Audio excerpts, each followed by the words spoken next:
Happy Thursday. What's going on, guys? It's Ricky here with a quick market update. Let me go ahead and start sharing my screen. Up a little bit over $5,000 on the day. Every trade we took today was caught in today's live trading session with the LPP team. If you're part of my LPP team, please go back and rewatch today's live. If you're not and you want to watch today's live session, just message me on Instagram. It's third link in the description down below, and I'll send it on over to you. Great live session. That's kind of what I wanted to start off by saying. I feel like I really focused on the mistakes that I made yesterday that I pretty much spent all day. How many of you guys have started the morning off with just a series of bad trades? I was $3,000 in the hole and then had to spend all day to recover from it. I ended up at $3,000 in the green, but guess what? I spent all day doing it, right? It felt exhausting. Today, within the first hour, I was up over $4,000. I focused on my position size, I focused on confirmation, and I focused on not being greedy and taking profits at any indication of a resistance. So especially when there's a lot of uncertainty injecting itself in the market, when in doubt, never be afraid to cash out. So yes, the NASDAQ market is down 1% on the day. Is there a break of pattern? No. And that's the biggest thing that I want to talk about. NASDAQ market is still consolidating within its range of support at 700 and resistance right around 740. Until that support is actually broken, I don't really think that there's a true reason on why to panic, right? Markets are still holding up, and that's really just it, right? When it comes down to news, $400 billion has been wiped from the U.S. market, and this is after Iran threatened to close the Bab el-Mandeb Strait, whatever, right? Tensions in the Middle East escalating. Why are semiconductors getting beat even harder? Well, again, there's been unfortunate news. It's the same thing that's going in the South Korean market. South Korean central bank raises interest rates for the first time in over 3 years. They're raising interest rates, right? South Korean KOSPI index falls another 7%. Again, there's been so much volatility within the South Korean market. A lot of that has to do with the influence that it has in the semiconductor or memory chip space. That being down 7% right as that was announced, markets began to fall, especially the semiconductors and the memory chip stocks in the US markets. Supposedly, Koreans are committing suicide to the KOSPI correction, leverage, overexposure, and way too much expectation. So they supposedly have launched a debt counseling hotline that expands the scale of support centers. Very unfortunate news, right?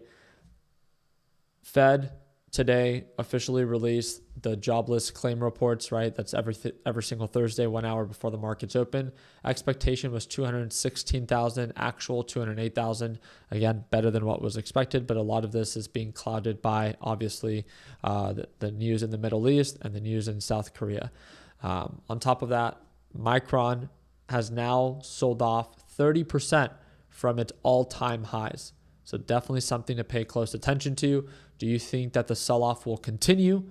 It seems like we're seeing a lot of rotating out of maybe some of these memory chip and semiconductors and more into the Mag 7. Microsoft, Meta have been doing very well. Not necessarily today, but just in recent weeks. Meta is up like 25-30%. Micron is down 25-30%. On top of that, UNH reported earnings today. They absolutely killed it. They initially gapped up about 8.5%. Since then, they've given back some of what they've gained. Let me pull it up here. It's still up 5%. The reason we're talking about UNH is, remember, we talked about UNH after it crashed and it sold off to lows of 3 to 200. We bought the dip, we invested in it long term, and now it's nearly doubled.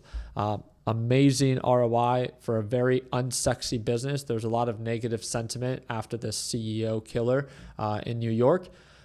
There's an investigation that was opened up about potential Medicare fraud, something like that.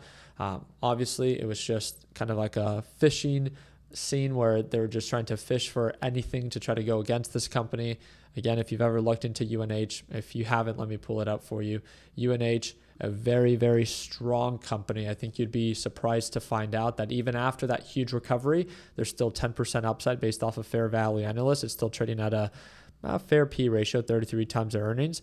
It's a company that produces $449 billion in revenue and a net income of $12 billion. And this has recently gone down and still performing exceptionally well. So again, a little bit more on the overbought side now, but definitely still performing well. Another company that reported earnings today was TSM. TSM reported better than expected earnings, but unfortunately, due to what's going on right now in the South Korean market and the tensions in the Middle East, it's still down. At one point, it was down 4 to 5%. Right now, it's only down 2%. And it looks like some of these semiconductors are still a little weak. So we'll see if they begin to pick up. Again, the big thing is don't over leverage yourself, right? If markets are down and you want to buy the dip, there's nothing wrong with buying the dip. Just make sure that you can tolerate the time that it might take for markets to recover. Don't use leverage, especially with some of these, high performing stocks. There's nothing wrong with wanting to be invested, but the last thing that you want to do is over leverage yourself thinking that they have to recover. But right now, market sentiment for these semiconductors and memory chip stocks are somewhat weak. I do expect them to recover, but you can never predict the future. So when in doubt, never be afraid to cash out.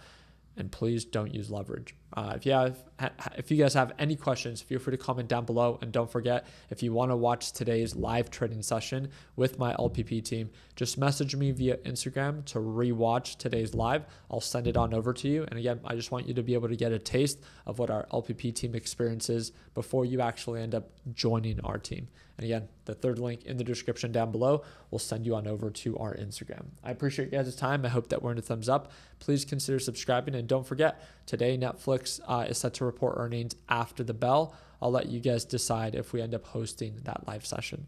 Appreciate your time. Like always, let's make sure that we end the year on a green note. Take care, team.